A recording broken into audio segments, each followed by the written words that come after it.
Welcome to Signature Required. It is intended for Tennesseans by Tennesseans. What makes them tick? What lights their fire? We're pulling forward people that, unless you listen to this interview, you might not know a thing about them.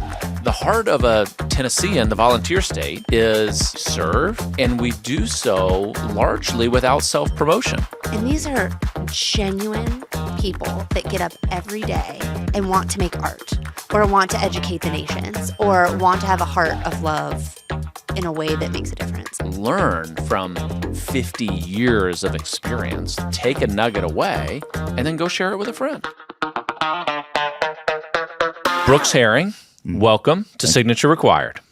You are a singer-songwriter, a Navy veteran, and about 15 other things that I could list off of here. I'm really excited to have you as a guest because we have a ton of stuff to unpack. But maybe you'll say it best in your own words. When someone comes up and is like, Brooks, what's your story? Who is Brooks Herring? What do you answer? How do you even begin to answer that question? Oh, first, thank you so much for having me. I'm excited to be here, and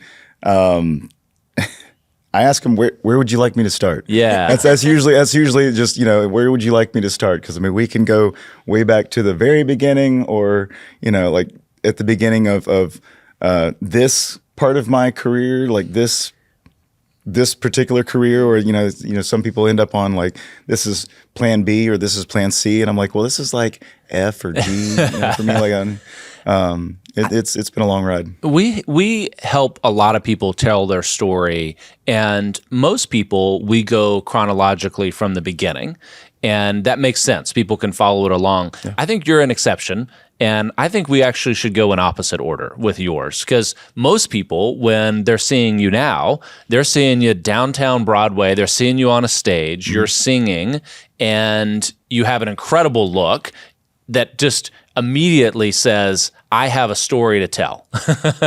So maybe let's start at the end, and we'll kind of work backwards from there. So talk to us about what you're up to now, because a lot of us see those guys and gals that are singing on Broadway that anytime I fly to Nashville on Southwest Airlines, there's at least 2 or 3 people that are coming on board with a guitar, and I can tell they're not from Nashville. I mean, they're coming there chasing a dream, but you're actually getting the gigs down there. So maybe talk us through what you're doing today, and then we'll kind of talk about the roots of where that inspiration for your musical talent comes from. Yeah, I'm a singer-songwriter first and foremost, and I play literally every day somewhere, not just on Broadway. I love playing a wide variety of different types of venues and different events and everything. I love writing. I love telling not just my story, but other people's stories, and just stories that maybe don't belong to me or any one person that I know, but a story that I know can connect with someone out there. It's taken a long time for me to get here, but I've been writing for over 20 years, and just never really understood the music industry and what it takes to get here where I am now. But love playing the shows downtown, and love playing a lot of my favorite songs for people. I've kind of gotten a reputation downtown of not playing the Broadway standards. I play a lot of songs and from a lot of genres and artists that you won't typically hear at a honky-tonk down on Broadway, and I love doing that. I love taking requests. I love being challenged, and I love music in all its different forms. So, and I feel like that playing downtown is just a good way to it's reps. Keep my chops, and it helps me learn, helps me grow as an artist and as a musician. And I like to surround myself with incredible musicians, because that also makes me just inherently get better. When I see someone playing downtown, it's hard to know when you're seeing somebody in any bar across the country.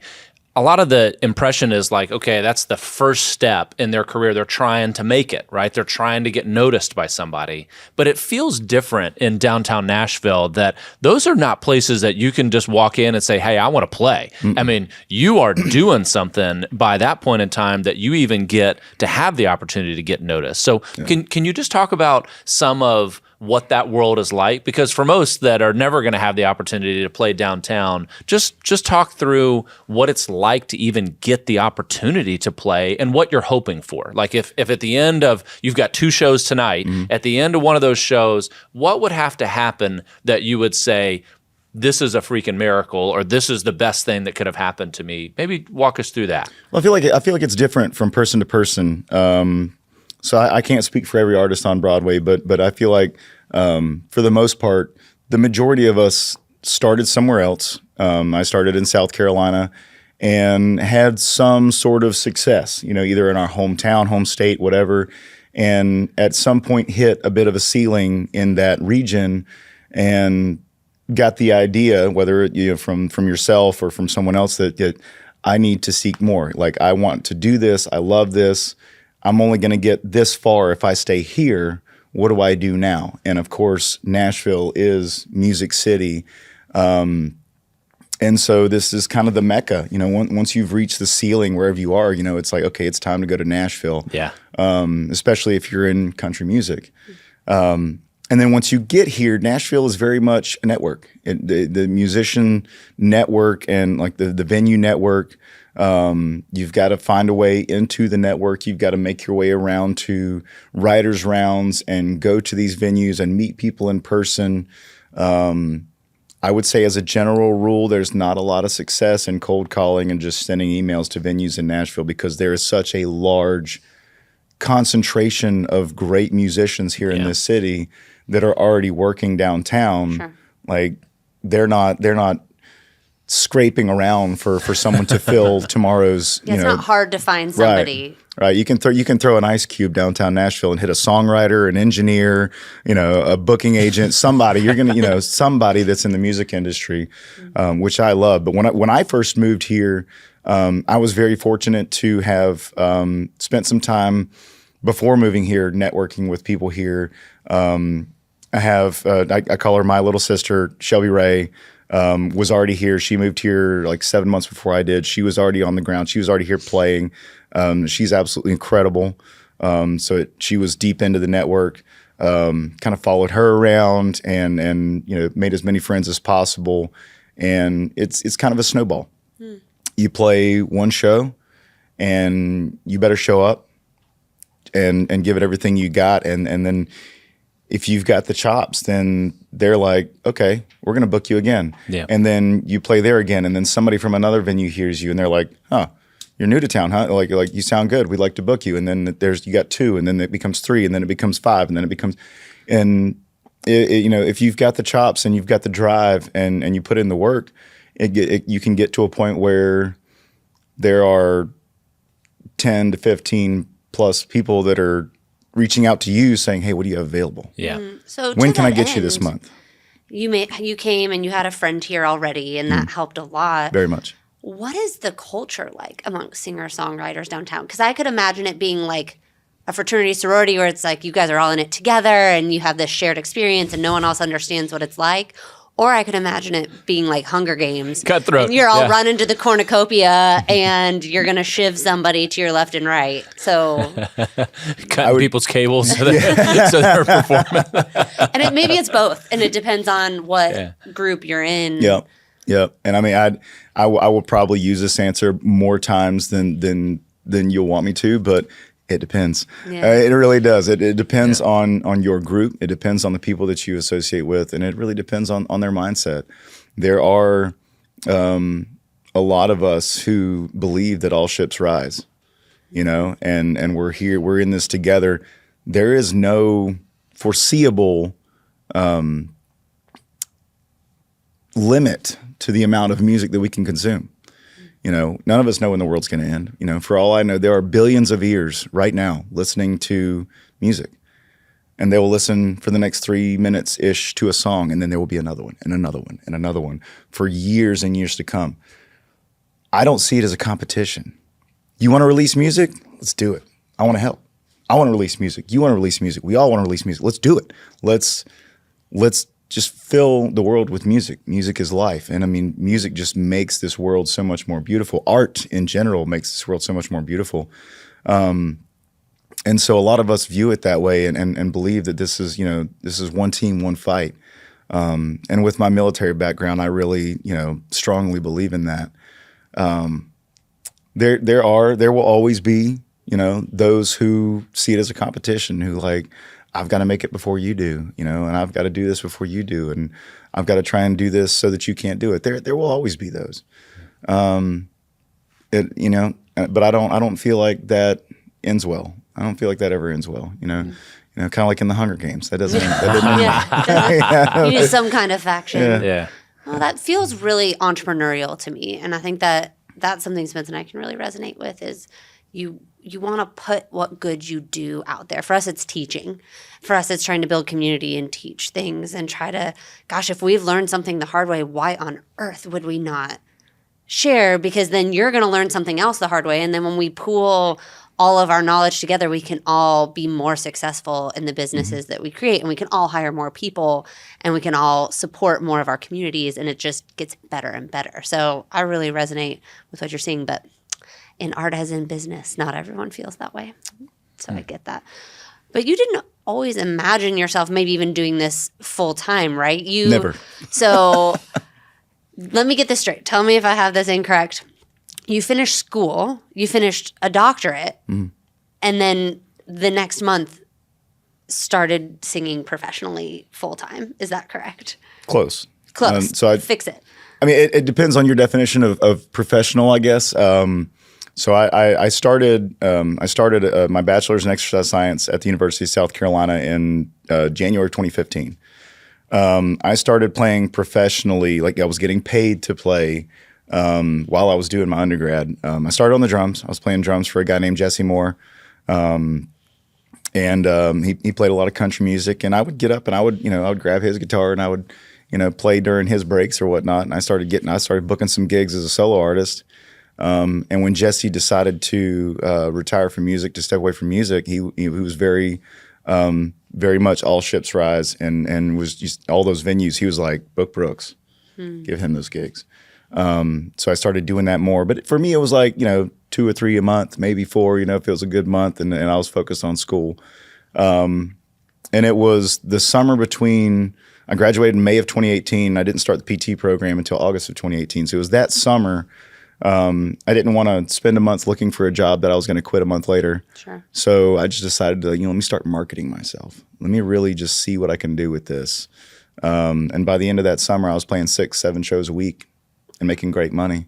And that's really when the light bulb kind of went off, like, I can do this. Like, not only can I do this, I love doing this. Like, this is fulfilling. Like, this makes me happy. I had already, accepted my seat at PT school, and I really wanted to be a physical therapist. I'm still very passionate about being a physical therapist.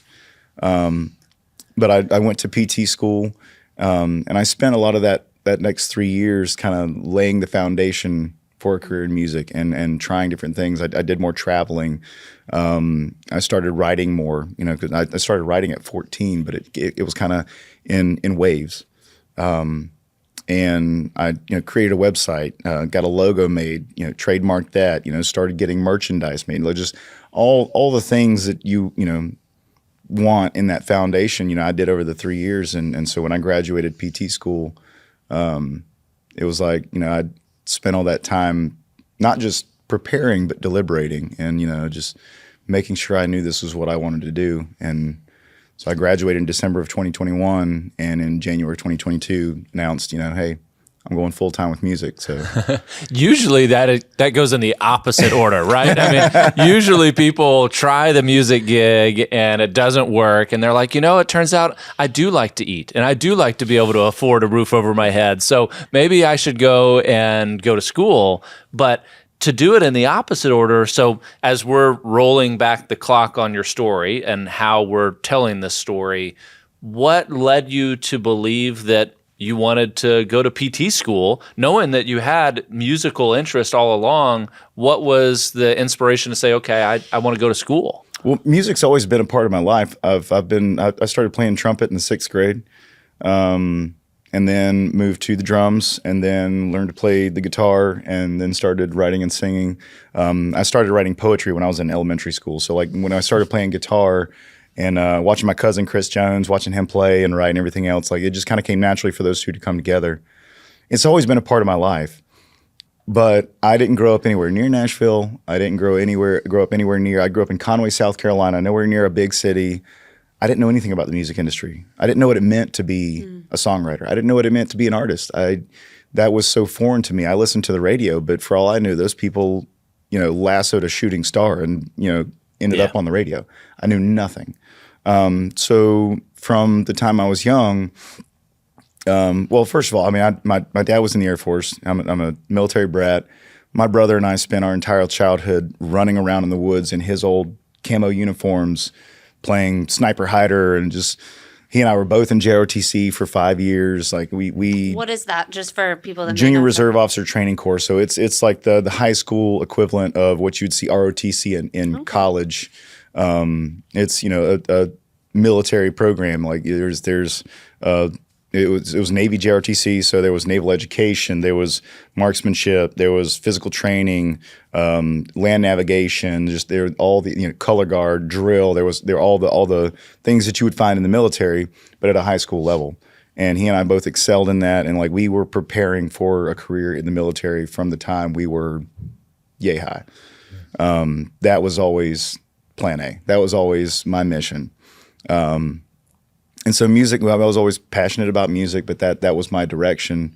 And then I spent 6 years on active. I enlisted right out of high school and spent 6 years on active duty in the Navy, and then 2 years as an Army contractor. And when I came home in 2013, I was looking for a mission. I had kind of lost that purpose. I didn't have a mission. I didn't have, what I had become used to, and so I was just searching. I opened a restaurant with my dad. I owned a restaurant for about 3 years. I don't recommend that. What kind of restaurant? It's barbecue. Barbecue, okay. My dad is a master chef, master pit. Wow. He is. I will put his cooking up against, and yes, I'm biased, but I've had a lot of barbecue. I'll put it up against any barbecue I've ever had. What's his specialty? Brisket? Brisket. The brisket is second to none. I'm so hungry. Sorry. Dude, you've done all of the things that people are really afraid to do. Combat, start a business, put your art on display for people to see. I mean, these are things that people spend their whole lives pontificating trying to do, and you've done all three of them before you were 40. It's creeping up. It's creeping up so soon. It's chasing you. So you're out, you're looking for your mission. Did you wake up one day and be like, I am going to go to school? I owe that to my brother. My brother's retired Army, and he was just up my butt about going to school. I did pretty well academically in high school. He's like, you need to go to school. I was like, I can't go to school. I'm 28 at the time. I was like, I'm 28 years old. I need to get a job. I need to find another contract and go back overseas. Like I need to, pay bills and take care of my kids. And we got this restaurant. And I need to work. And he just kept on. No, you should go to school. The VA will send you to school. The VA is not going to send me to school. Eventually, I was like, all right, look, I'll go and I'll ask. Okay. So I went to the VA and I was like, hey, my brother says you'll send me to school. Like, just expecting a flat out like, we'll send you to a trade school or some, whatever. They're like, yeah, you can go to school. What do you want to go to school for? I was like, I don't know. What should I go to school for? They're like, we don't know. So used to having a mission, so used to having a directive, like give me a mission and I will go finish it. I will go fulfill that mission. And here they are. They're like, what do you want to go to school for? I'm like, I don't know. So they gave me a bunch of these aptitude and personality tests, like long tests, all these crazy questions. And the results came back, and it was like, you belong in the medical field, working directly with patients. And I was like, I blow shit up.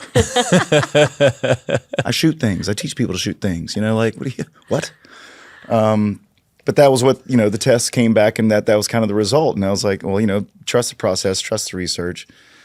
I just took some time just to think about it, just to, just sleep on it, whatever. And I don't remember what it was, if it was, something I experienced with someone or something I saw, but when you think about professional athletes, Division I athletes, if they tear an ACL, if they get injured in a game, the amount of therapy that they get, the amount of rehab that they get to get back to that peak physical shape, to get back on the field is insane. The amount that we invest in that, with, whether it's the institutions or the teams or whatever else. And I was just thinking, like, we as warfighters, and especially, a lot of the SF community and those guys at the tip of the spear, they spend years training to be the best of the best. I would put them against any professional athlete. They are just in crazy mental and physical shape. And then they go overseas to do their job and they lose a leg. And then they go through months, sometimes years of rehab so that they can walk. And in a lot of cases, it's like, okay, you can walk again. Congratulations. Have a nice life. Here's your check. Yeah. Go join the Legion, which I love the Legion. But I mean, that's just kind of it.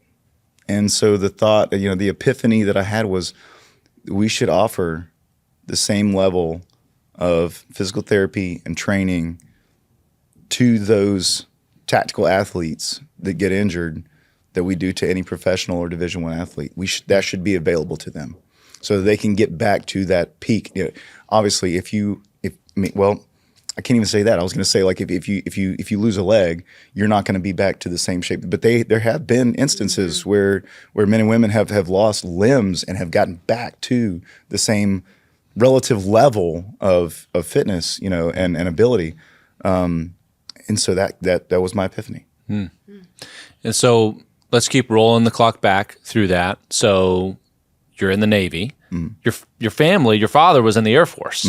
And so you also talk about during your time, you spent a couple years as a contractor and a couple years in distinction serving in the Navy. Are those two separate things?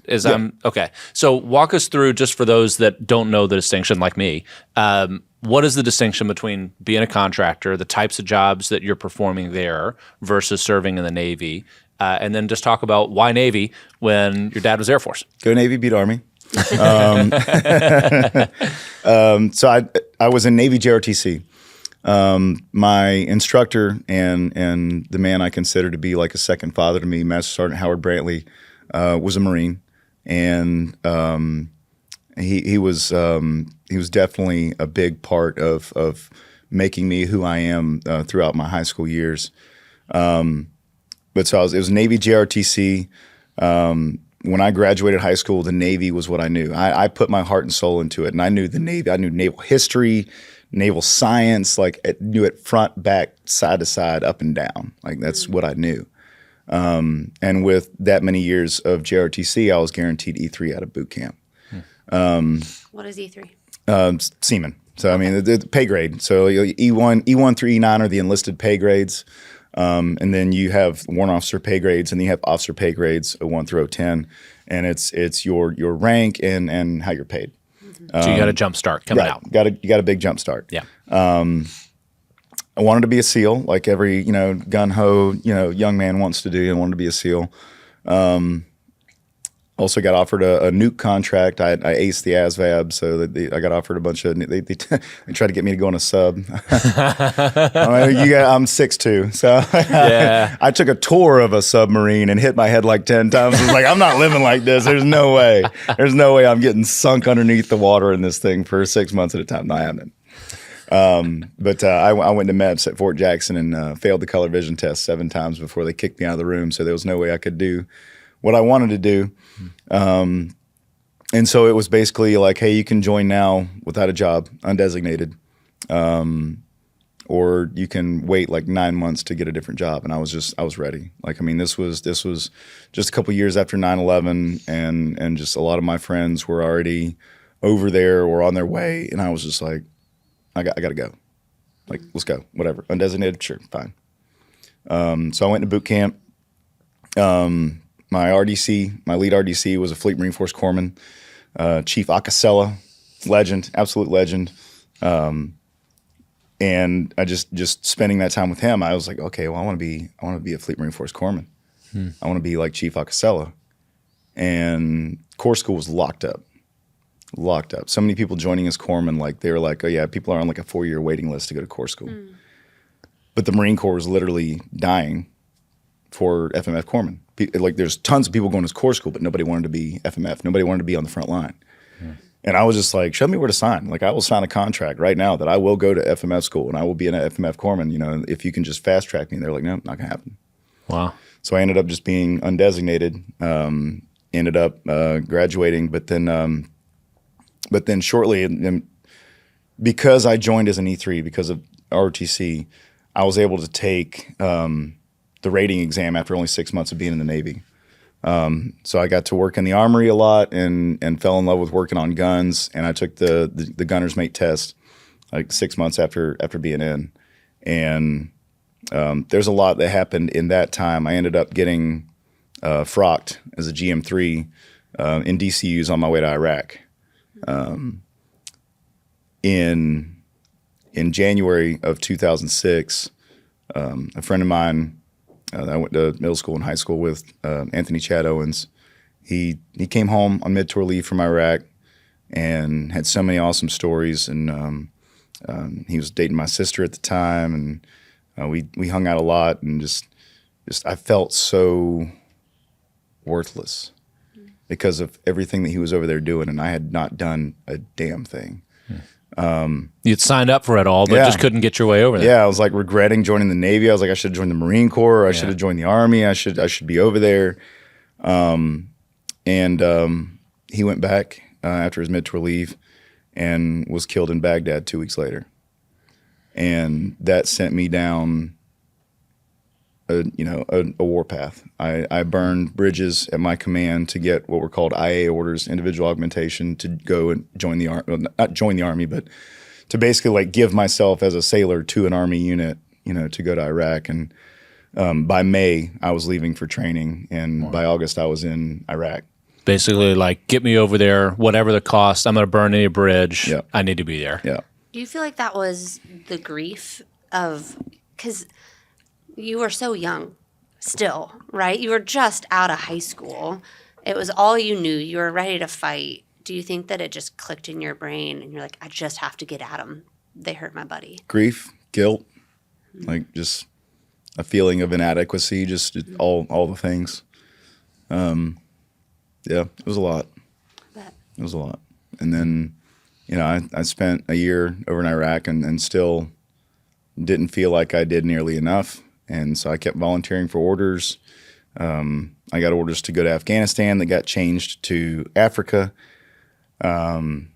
Reluctantly, I kept the orders and I went, deployed to Africa, and I was there for 10 months. And again, didn't feel like I did nearly enough. Like it wasn't a hot zone. And so I just kept trying for more orders, and I tried to get attached to a special warfare unit. And the unit they sent me to called for a 9536, which is special warfare armor. And so I was like, here we go, that's going to be deployment time for sure. And then I got there, and it was a unit that used to belong to Spec War that now belonged to Surflant. And so it surfaced Atlantic, everybody was wearing blue. So I showed up and they were like, you GM2 Herring? I was like, nope. I don't know that guy. Yeah. So that really, really pissed me off. Felt like I got lied to by the detailer. Long story medium, that sent me down, more just, and I got out of the Navy in 2011,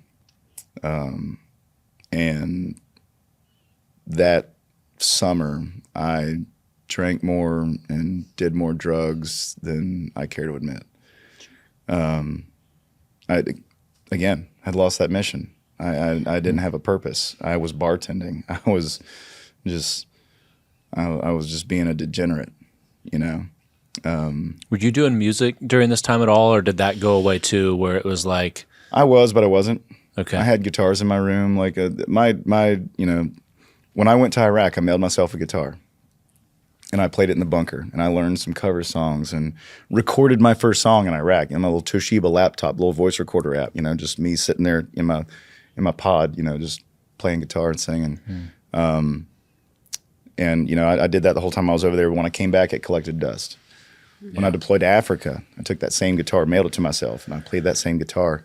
And then while I was in Africa, the bass chaplain came up to me with one day, because I was playing guitar on bass all the time. I would play at the bass bar. I opened for a couple USO tour bands. Like, I was starting to kind of like move up a little bit, and he had this guitar in a hard case and didn't have any pegs, didn't have any strings. One of the tuning keys was broken. He was like, Gunner, I can't do anything with this. Do you want it?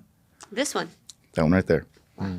I was like, yeah, chaps, I'll figure it out. And I fixed the tuning key in the Armory, ordered strings and pegs, and I've written thousands of songs on that guitar. That's Wendy Washburn. It's a 2002 Washburn D10S, probably retailed for about $200 back in the day. When I started playing professionally, I got it professionally set up, got the electronics installed in it, and it plays and sounds like a dream. I take that to the studio next to $5,000 and $6,000 guitars, and the engineer's just like, that one right there. When I went to Afghanistan as a contractor, I mailed that guitar to myself, and I played it almost every single day. So, but Wow. but that summer of 2011, I wasn't really, you know, I'd pick around, but I wasn't playing much. You know, I would try and do something here or there at the bars that I worked at, but I was just in a really, really dark place. I spent my whole childhood preparing to be a fighter, and you know, now I didn't have that, and I was at times suicidal in that time, just ready to, okay, I guess my mission's over. Like, I can't do what I was meant to do, so I might as well leave. And I was looking for another bartending job because I was having a hard time paying my bills, and I was on Craigslist. You remember Craigslist? Yeah. And I saw a listing for a crane operator in Afghanistan. And I don't know. I was looking for something. And so I just emailed the guy. I was like, I'm not a crane operator, but here's my resume. Here's my DD-214. They sent me an offer letter the next day to be a weapons repair tech. Wow. In Afghanistan. And so I headed off to Afghanistan in August of that year. And this is a private contractor that's working on a contract with the U.S. They were government? contracted by the Army to provide, you know, services, a wide array of services. And so I was a weapons repair tech, and then I got promoted to weapons repair inspector. Spent 19 months at Fob Kunduz in northern Afghanistan, and then spent 3 months at Fob Sharana in southeastern Afghanistan. Pretty much, I mean, I lived in Afghanistan for 2 years. I would come home like once every 6 or 8 months or whatever, for a week or two, and then go back.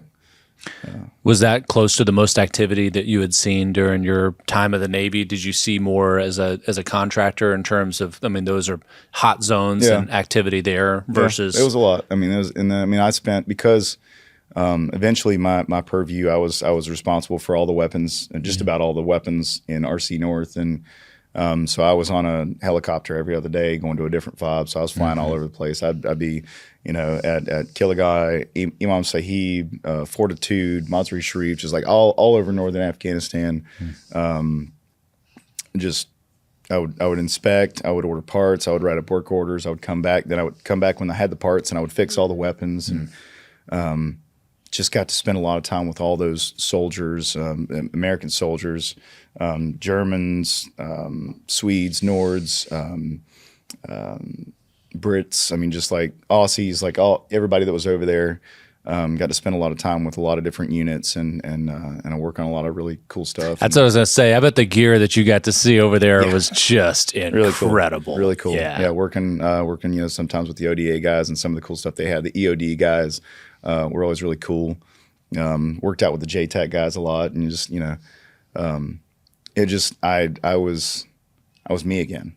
I was me again. I got over there in, you know, August of 2011, and I quit smoking. I started hitting the gym.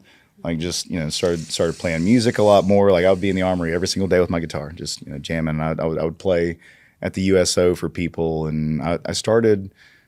Afghanistan was really a turning point in my perception of my own ability, because I started putting stuff on YouTube. You can look me up on YouTube, and you'll see pictures or videos of me in the armory in Afghanistan, just like playing little cover songs. I got one that ended up, I haven't checked it lately, but it had like 40,000 views or something like that. And I was just like, okay. And a lot of good comments. I was like, okay. So other people think I'm good. Like, all right, cool. Maybe I can do something with this. I think the mental health component of this is just so real for people. And I want to acknowledge and thank you for trusting us in this space with that, because that's not easy. You're a tough dude. You're a trained killer.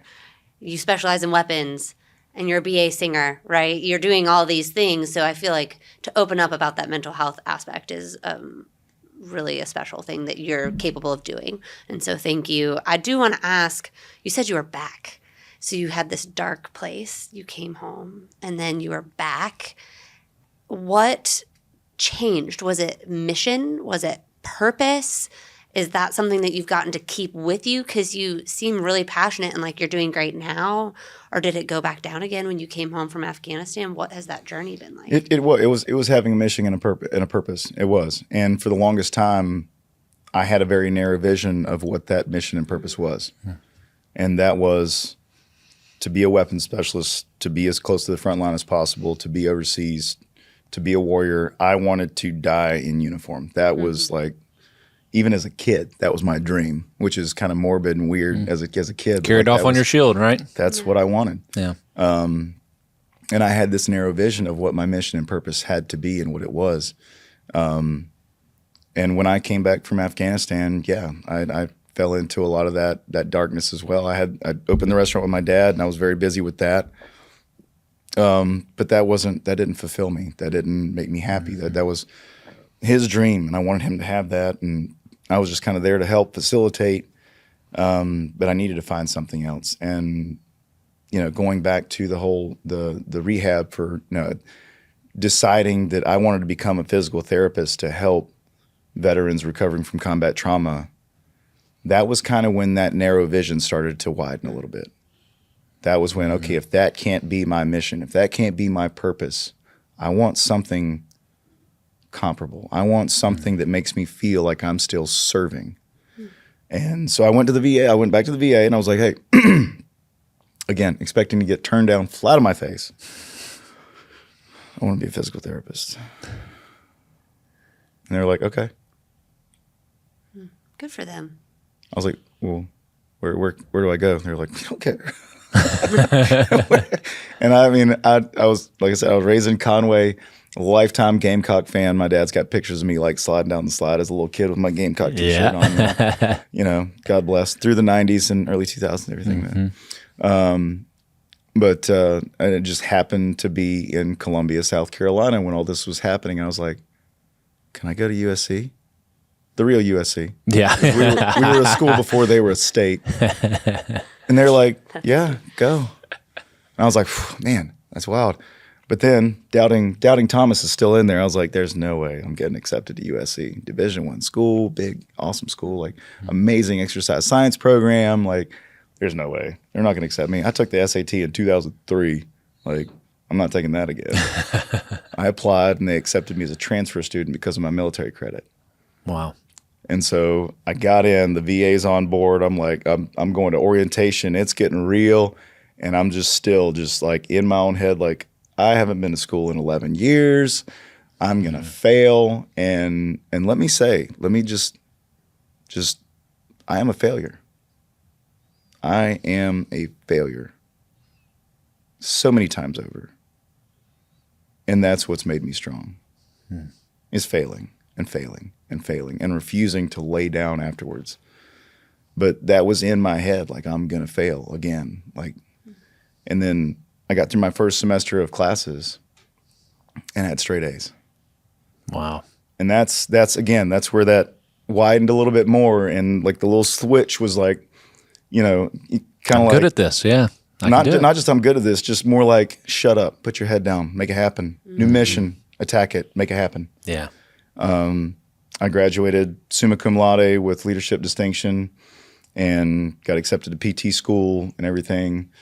So, so that, I'd kind of accepted that as my new mission. And so I put everything I had into it. Yeah. I forgot where I started. Well, wait, but then you left we're coming back to present day in that then you finish PT school, right? Go and become a full-time singer-songwriter. So you were doing it on the side, but now it's your bread and butter. But did I read that you are back at school again? Is that true?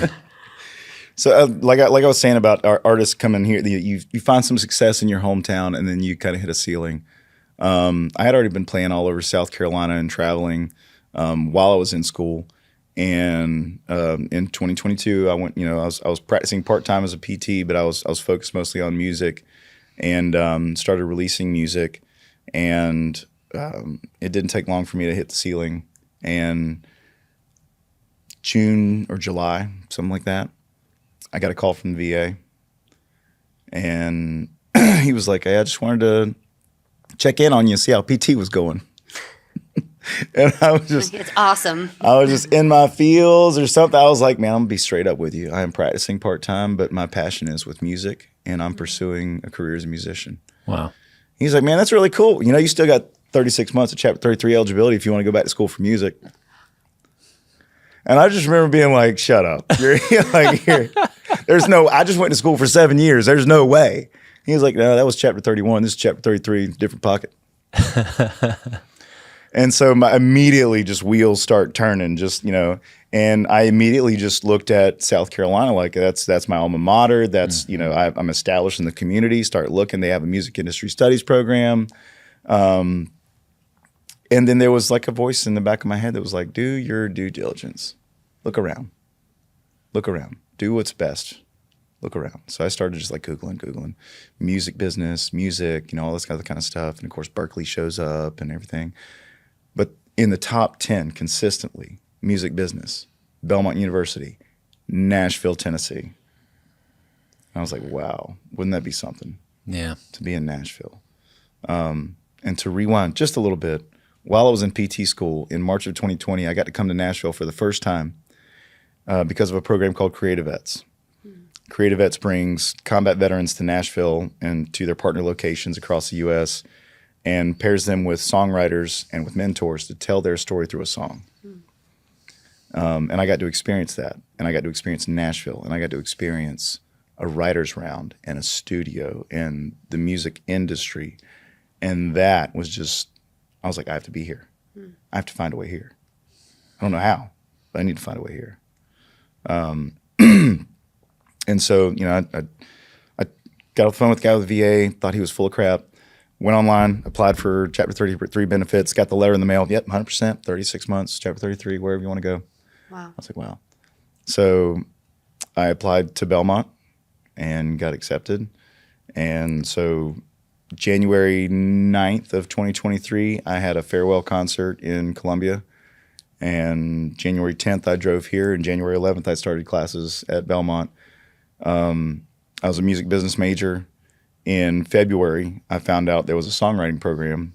You have to be a student at Belmont, and you have to apply and get accepted. It's a very small program, and so I applied. And like they'll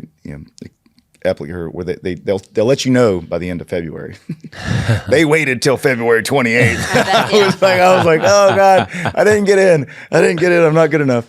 But February 28th, I got the email like you've been accepted. So I changed my major over spring break, and I've been in the songwriting program at Belmont since March of 2023.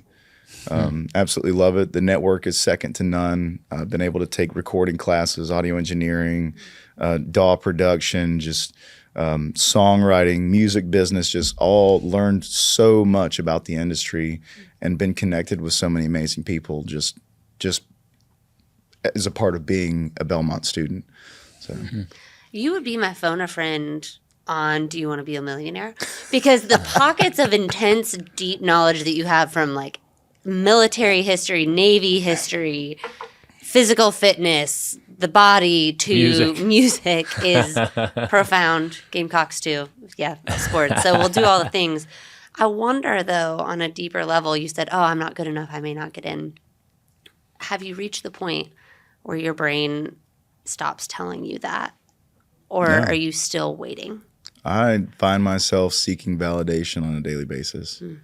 Superhuman. We have this thing now called social media. The bane of my existence. I mean, I grew up without a cell phone. I grew up in the woods. Sure. I didn't have my first cell phone until I was in high school because I paid for it. I'd go get minutes and scratch off the back and like type in the code or whatever on my little Nokia, you know. Mm-hmm. Back Absolutely. when texting and driving was okay because it was T9 and you didn't even have to look. You just knew where the buttons were. You know, I started a MySpace account in Iraq to keep up with family, and then it just grew, and then just Facebook, and then and as an artist, unfortunately, your social media presence defines you in so many ways. It's sickening. You probably can't get away from it.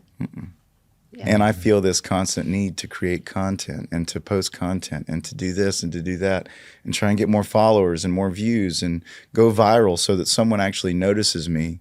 Mm-hmm. And when I spend a couple hours editing a video and I put it up and it gets like 100 views, I'm like, damn, not good enough. And then you see another video, like you see some of the things that go viral that are just like cringeworthy. And I'm just like, why? Why is that what you want? And so that plays a big role. But I mean, you know, I get a lot of validation when I'm playing live. Mm-hmm. I have a lot of people. I absolutely love the people that come to our shows and stay and watch and sing along. And I've had so many people come up to me. And so if you have given me a note on a napkin at a show, I guarantee you I still have it. I have every single one. Like the people that come up and say, you are amazing. Wow. You're the best thing we've seen since we've been in Nashville. The whole time we've been here, that right there just overshadows anything social media could ever provide as far as validation goes. Mm-hmm. But at the end of the day, when it comes down to making this a career and making this like a long-term viable option to provide for my family, like I've got to get discovered. I got to get found. I got to get signed or whatever the case. Something's got to pop off. Mm-hmm. And once upon a time, you would walk into a record label and they would say, let's hear your music. Mm-hmm. Now you walk in, they say, show me your socials. Yeah. Show me the audience that you've already built that we can take advantage of and monetize. And you keep mentioning an undercurrent of all of this is your desire to provide for your family, a desire to take care. I mean, I think everything under what you've done is a heart to serve and take care of the people you love, whether it be your countrymen and women, whether it be the people that listen to you in a bar. But I keep hearing you talk about your family. How has that been? Because you've been all over the world. You've been doing all these different things, all these different places. How has that been for your family? It's tough. Yeah. It's tough. I have two sons, 19 and 13. My 19-year-old lives in Myrtle Beach. My 13-year-old lives about 2.5 hours northwest of here, in Fulton, Kentucky, with his mom. That was another reason that I really wanted to move to Nashville. I used to be 10 hours from him, and now I'm 2.5 hours from him. So That's cool. I can finish a gig here and drive up for a football game. And I haven't been able to do that enough. But you know, in my head, it was like I'm moving closer. I'll be able to do that all the time. And then, you know, every weekend I'm traveling to Florida, California, Colorado, whatever else, and I haven't gotten up there near enough. But it's tough. It's like I would be retiring from the Navy this year if I'd have stayed in. I'd be retiring this year, and instead I feel like I'm beginning a career. Like I'm putting in those long days and late nights and the stuff that most of us would do when we're in our 20s, so then you can kind of slow down once you kind of hit that mid or higher level and you can focus on other things. So it's made it tough. Definitely. I believe that. It's interesting, the handful of really pivotal moments that you've had in your life. One actually shares something in the Patton family. So my grandfather was in the Air Force. He was military police. And my dad, all he wanted in life was to be in the Air Force. And he was all in for it. And the last thing that they had to check for him was whether he was colorblind. And they said, son, you are so colorblind that you couldn't even be a chef in the Air Force. And, being red, green colorblind, not good colors to mix up when you're dealing with anything. That's me. That's right. Red, green, color deficient. And as soon as I heard that in your story, it's amazing, though, how much that moment in your life altered the entire trajectory of your life, but also the people you've been able to influence, and the journey along the way shifted without you having the ability to control it in any way, shape, or form. Mm-hmm. And it feels like, to me, as a listener of your story, that you're at another kind of red-green colorblind moment, that you're coming out of a life that could have been lived in some way, right? I would have been retiring from the Navy, but instead you're reaching into an audience that you can speak uniquely to, those that have suffered trauma, those that don't get paid attention to in a way that you can speak that language better than most anybody because you've lived it. And it's exciting to see that in your story. Like, I see your confidence building each time. Like, there's not many people that in high school go into the JROTC and just knock it out of the park with naval history and all of the success that you've had. I mean, a lot of times we know that the entry into the military is someone's only ticket out. I mean, it's their only escape from a world that they're trying to get out from. And I just think it's interesting for you that you have succeeded in every place where you've known the mission. And it feels like that you're in a place right now of saying, I am starting to know my mission for this next chapter. And it's really exciting to see that story.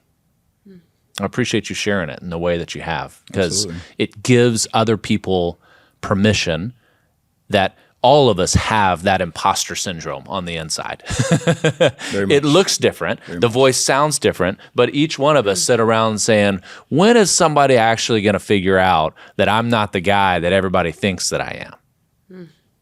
And being able to give voice to that through music is a very special gift. That's the mission. I also think there's a thread here, too, in mission definition. Yeah. And we have 4 kids, and our oldest is 13.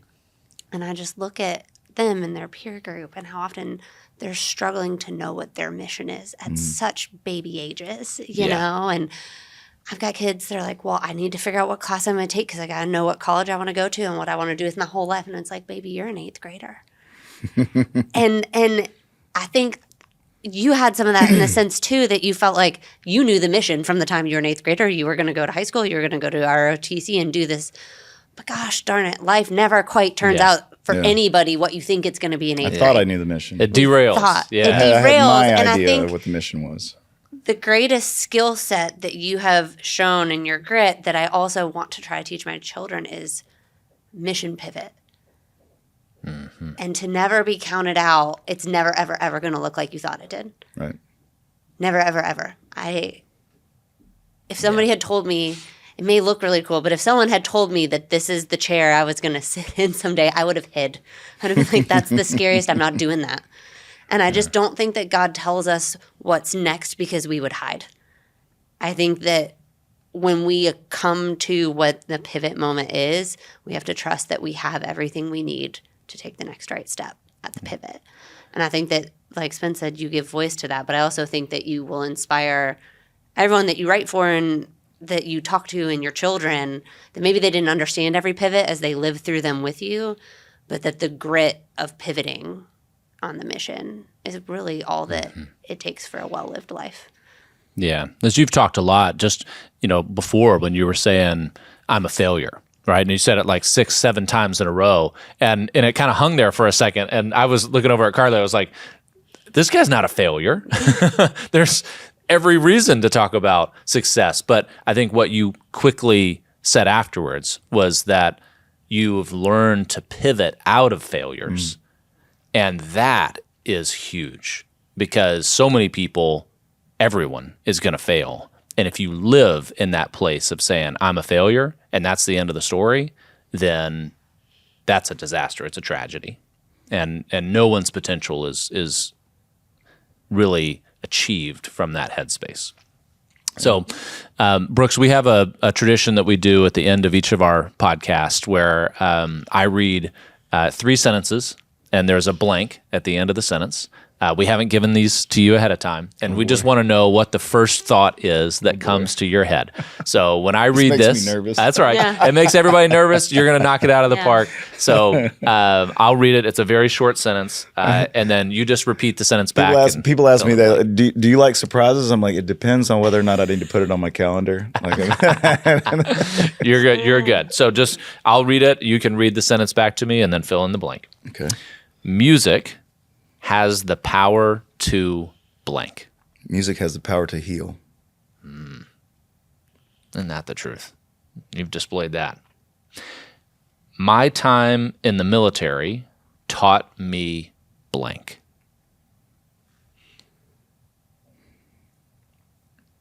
So many things. So many things.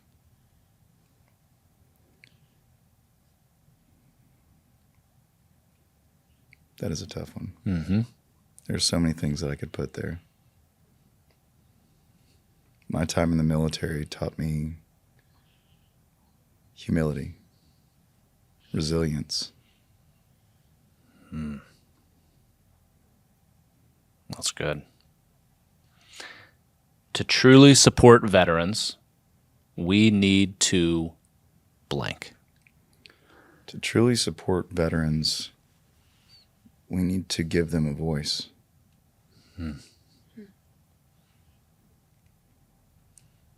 I can hear just in the story that we've got to talk through today some of the ways in which, the VA takes on a lot of damage from a lot of people all the time. There's very few things that you can Google to hear positive things about the VA, and I'm sure there are a lot of things that are completely true about it. It's good to hear the role that they played in your education and the opportunities that they came through that to help give you a voice and a mission and a drive. I will say with the VA, it's just like any other business, any other entity. There's the good and there's the bad. Like even throughout that educational journey, there were hiccups. There were holdups. There were people that tried to hold me back, or just I'm not going to sign off on this. I'm not going to sign off on that. But then there was another person that said, no, we're going to make this happen. And the same with VA healthcare. I've had great care. I've had not great care. The Nashville VA downtown has been amazing. The Murfreesboro VA has been amazing. My physical therapist back in Columbia at the VA, Landon Amick, absolutely love that guy. Again, therapist, psychiatrist, friend, like so many things. So it's that same old it depends kind of answer. I think there's always work to be done to improve. But I couldn't possibly just say like every experience with the VA has been bad. Done a lot of great things. Close. This, I'm gonna let you close, but before you close, and this could totally get cut, I just feel like in my spirit, I need to tell you that I feel like you were made for a time such as this to give veterans a voice, and that you have a gift in your humility and your authenticity, and I just don't really care that you've messed up or that you think you failed. I think it's what makes it possible for you to do the work that you are created to do now. And I would be remiss, and this is just what I do and my gifting, and it doesn't have to go anywhere but between you and I in this moment, that I just feel it pressed upon my spirit that you were made for this moment. This is the story that you've been writing, and it starts here. And everything before was the beginning. It was the prequel. Don't let that voice, the enemy inside your head, tell you any different, because it would rob the people you were meant to serve if you didn't do what you were supposed to do next. I'm doing my best. Keep going. I'm pushing.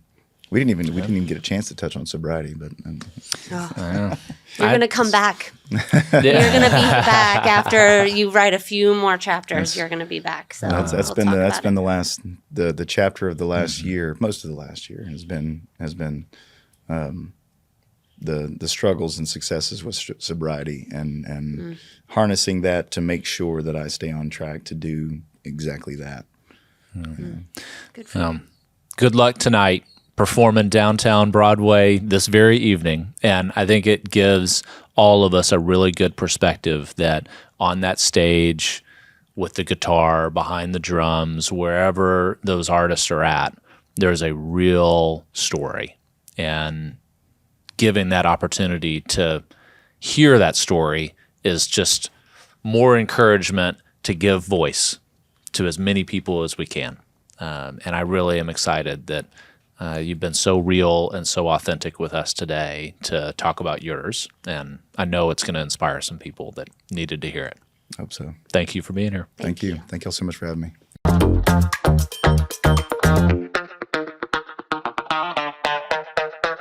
Brooks Herring, singer, songwriter, Navy veteran, really an incredible story of a guy that before 40 has lived like 5 different lives. Mm-hmm. And I think if you pull up a photo, like most people just listening, you need to see Brooks in order to also understand who Brooks Herring is. Like just his look. Not only does he just look like a badass singer-songwriter Navy veteran, I mean, he just has that whole look, but it also reveals when you look into his eyes that he's gone through a lot, good and bad. Mm-hmm. He's seen a lot of trauma, and he's still wearing it today. His comfort level with hard things. Mm-hmm. And that sounds so simple, right? But his ability to stay in the hard and talk honestly and openly about the hard puts so many, I think, public figures or personas to shame because he's not sugarcoating it.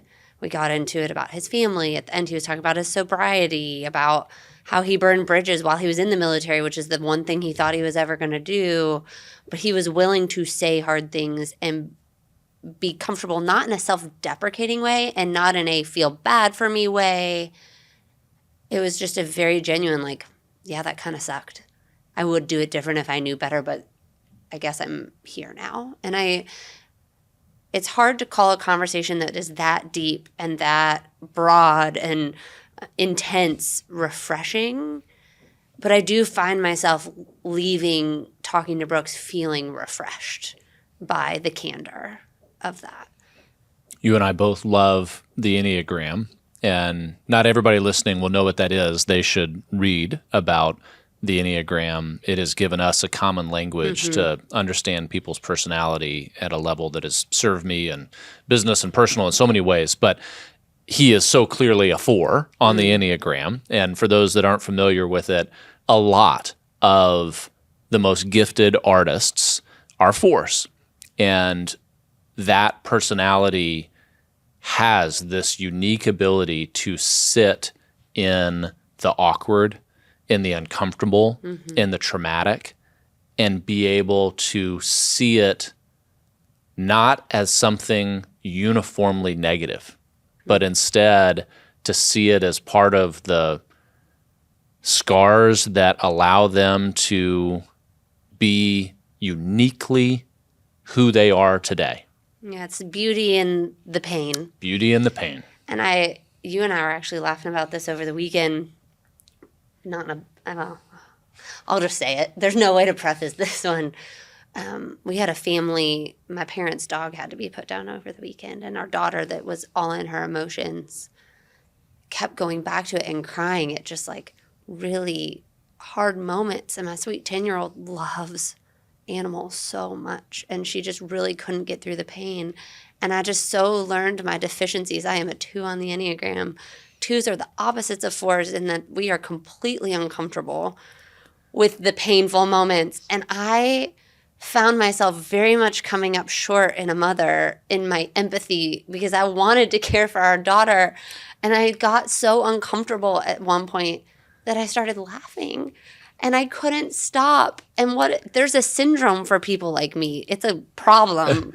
What is it? It's actually, so it is absolutely legitimate. So to make you feel better, there is a neurological, psychological response to being uncomfortable that comes out in some people as laughter, which makes it I'm doing it right now. I can't.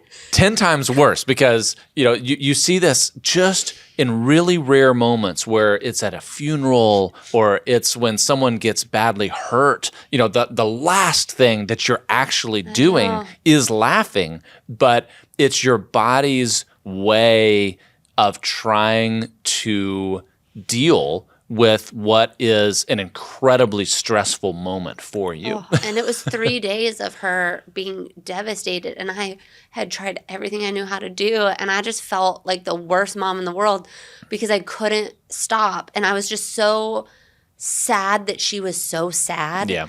That I had this horrible nervous response. And maybe that's why I just found Brooks so – I bet he doesn't laugh when his kid is crying. I bet he is great at dealing with pain. And that's part of what we talked to him about too, of like he is so uniquely gifted to sit in that with people. And the mental health crisis in our nation, not just for veterans, but including veterans – is so immense and it feels almost like insurmountable. What are we going to do? And I think through his music, through his storytelling, he could make a really deep impact for a lot of people because he's better than me and can handle really hard emotion for a stronger period of time. Yeah. The main takeaway I hear out of his whole story is the best moments of his life were ones where his mission and purpose was most clearly defined and understood by him. And the moments that were the very worst was where he had no clarity of what his mission and purpose was. And that is a lesson that applies to billions of additional people besides Brooks Herring. And I think that is the place to start, whether we're talking about mental health, talking about career goals, talking about relationship, is do you understand your mission and purpose? And to the extent that that's unclear, it's going to be really hard to take a single step past it until that part is solidified.